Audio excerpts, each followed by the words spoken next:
সুপ্রসুধী পথে প্রান্তর ঘুরে আমরা যখন নাটোরের হালতি বিলের আঁচড়াখালী গ্রামে ঠিক তখনই দেখতে পাই এক বাড়ির চালের ওপরে একটি বক হেঁটে যাচ্ছে।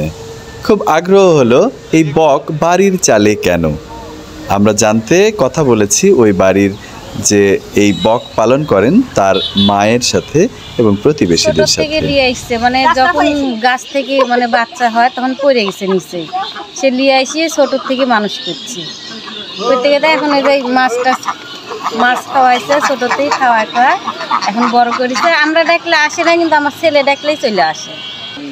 এমনি বিলে যায় যায় যায় আবার ওই দেখলেই চলে আসে বিলে থেকে। ওই মাছ যে যাকে দিবেন সেই দিবে, খাওয়া দিবে। মাছের দাম দিবি না? হ্যাঁ, কতজন পালে করে মাছ নিয়ে এখন চলে আসবে। এ বাবা আমার বড় জন্য দুটো মাছ দিয়ে যাবে। জাল মাছ এখন চলে আসবে, সকালে আসবে, দিয়ে যাবে।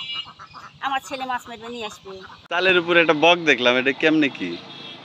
পালতেছে রে বাবা। কেমনে? এই মাছ দেয়, ভাত দেয়, এটা ওরা দেয়, মাছ খায়, ব্যাং খায়। দেখ এটা ওই পালতেছে, ওর বাপের নাম হইলো অনু, আর ওর ছাওয়াল খাওয়া। এই যে বক একটা বাড়িতে পালিচ্ছে, এটা কিরম লাগে আপনার কাছে? ভালোই লাগে, হ্যাঁ ভালোই লাগে।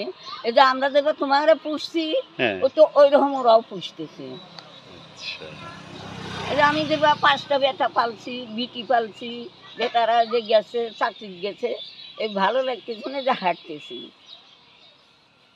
তোমরা কথা কইতেছ, দেখি তাই কথা কইতেছি।